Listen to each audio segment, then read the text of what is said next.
Ano naman ang pag-usapan ay tungkol sa relationship and ethical challenges. Ano ba ang pinag-usapan nito ng problema? Need for maintaining motivation and engagement due to initial lack of success. Sabi ko nga, may nag-join dito sa network marketing industry, nagbayad lang, literal na-quit na agad. Isip niya, hindi mo na kumita agad. Natural. It takes time na develop mo na bang sarili mo. Di ba? Ang focus mo pag malapit ka sa tao para mag-share, para magkapera, ay hindi ka talaga iyaman dito. Hayaan mo lang na naman yung pera, papasok yan pag may natulungan ka. Claro, pag naiintindihan ng tao na dapat niyang i-develop ang sarili niya. Okay? Okay, susunod, seek a mentor. Maghanap ka ng mentor. Ito yung mentorship natin, mentorship training. The need for building real and genuine relationships. Dapat mag-develop yung genuine yung hindi yung makumari na pagtulong. Nandun talaga yung hardware na pagtulong kasi, again, the more na marami kayo tutulungan ng tausok-puso, maraming blessing na darating mula sa Diyos na may gawa ng langit at lupa at may gusto tumulong tayo sa iba. So, renew our focus. Focus on relationships, focus on genuine connections. Yung hindi yung makunwari. Build relationships by focusing on building yung good customer relationship. Alagaan mo yung mga customer mo, di ba? Ano kailangan nyo ng products sa pag-iiman. Then, unethical practices and concerns. So, dapat tanggalin natin yan yung mga unethical, yung mamimera lang. Okay? So, susunod practice, ethical practices. Huwag mo ipapadyan ng tao kahit may pera siya dahil sa pera niya. Siguraduhin mo na committed siya na gusto siya mag-learn. Pag wala sa kanya yun, gusto niya bumili ng mga huwag mo na kunin yung pera niya. Kasi hindi talaga siya asenso. Then baka sabihin mo niya, na-scam siya.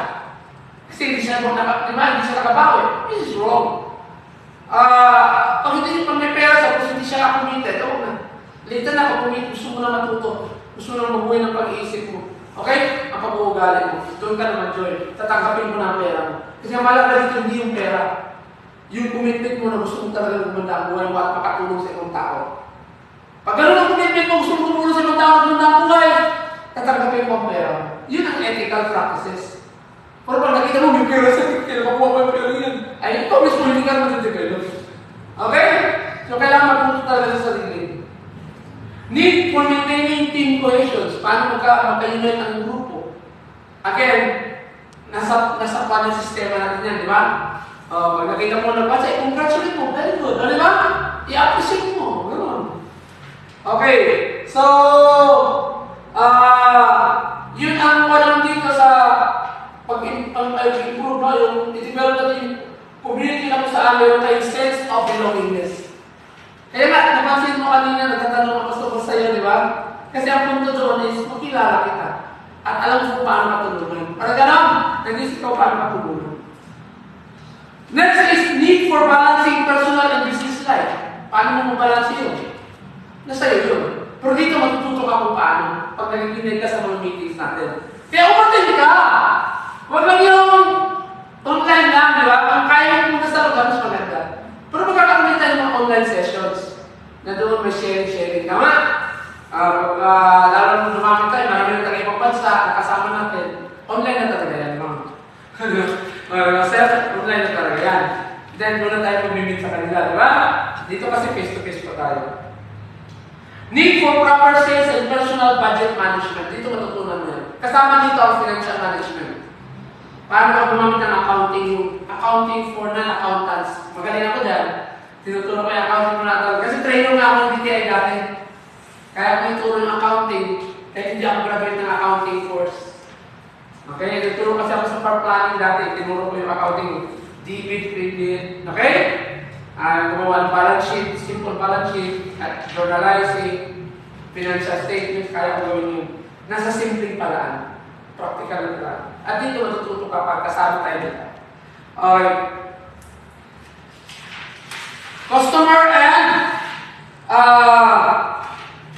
Customer and distributors relationship difficulty. Ito sunod na pag-usapan natin under that na paano sila mag-continue sa pagiging customer ng produkto natin, alagaan mo. Di ba may solusyon pa natin eh? Sa legitimate network marketing industry naman, inaalagaan natin ang customers natin. At Nandun ako bilhin din kay ma'am, di ba? Inaalaga tayo, paano gawin yung produkto, di ba? Maganda yun, di ba? Pag-aalaga yun, di ba? Hindi magkamali. Alright. Need for time management and consistency. Dapat ito consistent. Hindi pwede isang araw ka lang magaling, isang araw ka lang active, tapos hindi ka lang ma-attend. Di ba? Consistency is a way to become successful in this business. Kaya kung tamad, ba't ka mag-join kayo may pera ka? Tamad eh. Di ba? Anong gamit ang pera mo? Kailangan pag nag-join ka kasi gusto mong makatulong sa iba na ma-develop din yung abilidad na especially sa time management, pagiging consistent. Okay? Next, pag-usapan ng sunod. Diretso na lang, operations, sales, leadership management, then regulatory of legal challenges. No, dito may mga solusyon palagi. Lalo sa mga lalong inabantayan nila ngayon ng mga network marketing industries, kailangan talaga alam natin ang batas. Okay? Alam natin ang batas. Pag-aaral natin dito yan at mag-aaral tayo sa mga pag-aaral mo. Then, hindi tayo pyramid scheme. Kasi ang pyramid scheme, nagpo-focus lang sa recruitment na makikita ng kikain nila. Dito, nagpo-focus tayo sa product distribution. Gumagamit na tayo ng multi-level marketing para mas dumami ang matutulungan. At aalagaan mo yung mga nag-join para madali ang buhay nila. Okay? Legal complexities.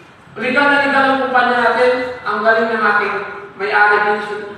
And global group of companies na kasama tayo. Okay? Siyempre, dito, pwede kumapita talaga ng malaking income. Pero siyempre, because meron tayong sistema ng duplication at may computation tayo na tama naman pag ginawa natin. Okay? So, susunod natin pagtutok, marami pa kayo matutunan. God bless everyone! God bless! I hope may natutunan kayo sa ating presentation ngayon.